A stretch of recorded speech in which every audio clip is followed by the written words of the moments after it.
Hi, this is Pat Johnson, your psychology instructor. In this mini lecture, we're going to talk about the social psychology concept of the foot in the door phenomenon. The foot in the door phenomenon is named after something we're all familiar with, a foot in the door. And if you've ever propped your foot in a doorway, you know the person can't shut the door. You've wedged your way a little bit in, and they can't slam the door shut. The foot in the door phenomenon is the tendency for people who have first agreed to a small request to comply later with a larger request. In other words, if we can get somebody to agree just a little bit, we can get them to agree to something bigger, and then something bigger, and then something bigger. Usually what we really want them to do. Let's give an example.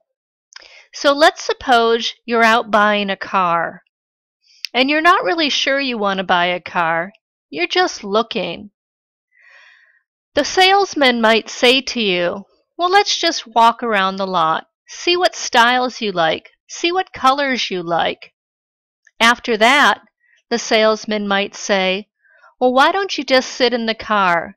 See if you like the layout of the dashboard. See if the seat is comfortable.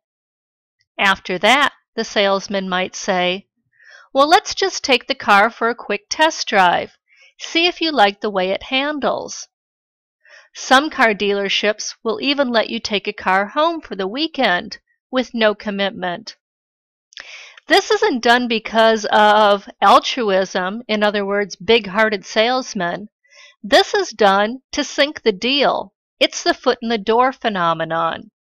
You have agreed to smaller requests, like walking around, then sitting in the car, then taking it for a test drive, and then you are more likely to agree to the larger request, actually buying the car. Most people wouldn't buy a car if the moment they walked on a car lot, a salesperson walked up to them and say, hey, you can have this car. It's only $3.99 a month for the next 60 months. Most of us would be in shock and walk away. But when the foot in the door phenomenon is used, we are more likely to agree to a series of small requests. As you read through the chapter, I want you to pay particular attention to the Stanley Milgram study on obedience to authority. In this study, where volunteers were asked to increase what they thought were real shocks, increase the voltage, most people did at the request of the authority figure.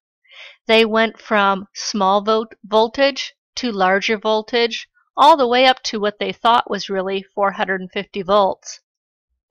If the authority figure had said at the beginning, hey, just shock this person to death, well, probably nobody would do that.